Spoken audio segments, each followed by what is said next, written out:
ഈശ്വര, എന്തൊക്കെയാ കാണുന്നേ? ആരായിരിക്കും ഇതൊക്കെ എടുത്ത് വാർത്തയാക്കുന്നത്?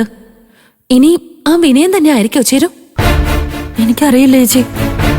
എന്തായാലും പുള്ളി ഇത് നേരിട്ടെടുത്തതാവാൻ വഴിയില്ല. ഇന്നലെ വിഷു ആയതുകൊണ്ട് വിനയം വീട്ടിൽ തന്നെ ഉണ്ടായിരുന്നു എന്നാ അവിടുത്തെ അമ്മ വിളിച്ചപ്പോ പറഞ്ഞത്. ചിലപ്പോ ഏതെങ്കിലും ഓൺലൈൻ മീഡിയയിൽ വന്ന ന്യൂസ് ആയിരിക്കും.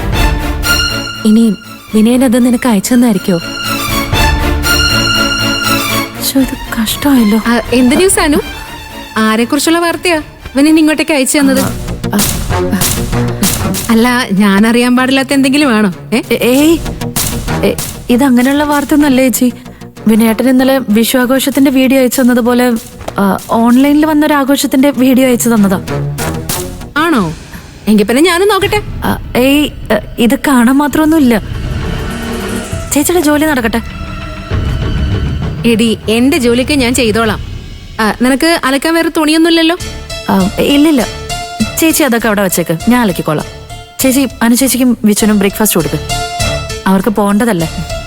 ഡൈനിങ്ങിലേ എല്ലാം ഞാൻ എടുത്തു വെച്ചിട്ടുണ്ട്. എടി, നീ മോനെയും കൊണ്ടുവരുന്ന് കഴിക്ക്. ഞാൻ എപ്പോഴേക്കും അങ്ങോട്ടേക്ക് വരാം. ഞാനും ഇതൊന്ന് കാണട്ടെ. അല്ല, അതിന്റെ ആവശ്യമൊന്നുമില്ല. ഇങ്ങോട്ട് താ ചേച്ചി. അല്ല, എന്നെ കാണിക്കാൻ പറ്റാത്തത് എന്താ ഇതിലുള്ളതെന്ന് എനിക്ക് അറിയണ്ടേ? ചേച്ചി, അതിലൊന്നുമില്ല. നിക്ക്.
ഇതാണോ നിങ്ങൾ എന്റെ അടുത്ത് നിന്ന് ഒളിപ്പിക്കാൻ നോക്കിയത്?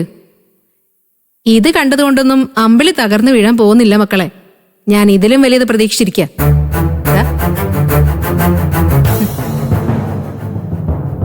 ഡി, നീ അതെടുത്ത് കഴിക്കണേ.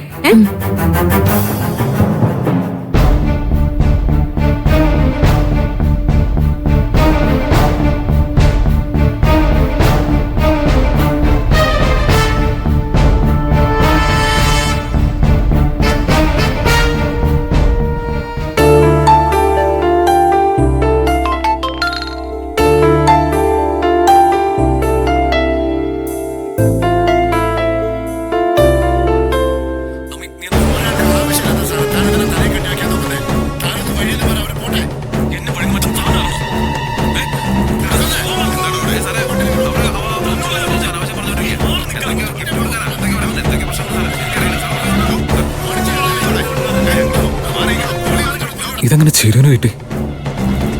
ഇനി അമ്പിളിയമ്മാവനത് കണ്ടു കാണോ? അല്ല, ചീരു എന്നെ വിളിച്ചൊരു സൂചന പോലും തരാതെ ഈ വീഡിയോ അയച്ചെന്ന് എന്തിനായിരിക്കും?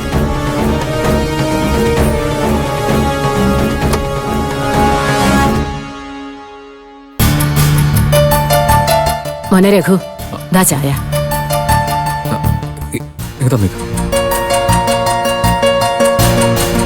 എന്താ രഘു, ഫോണിൽ വല്ല വാർത്തയുണ്ടോ? നീ എന്താ വല്ലാതിരിക്കുന്നേ? ഏയ്, ഒന്നുമില്ല മാനവേ. ഞാൻ ഓരോ മെസ്സേജ് ഇങ്ങനെ നോക്കുമായിരുന്നു. അല്ല, എല്ലായ്പ്പോഴും ഫോണിലൂടെയാണല്ലോ കാണുന്നതും കേൾക്കുന്നതും അറിയുന്നതും ഒക്കെ. അതുകൊണ്ട് ചോദിച്ചെന്നേ ഉള്ളൂ.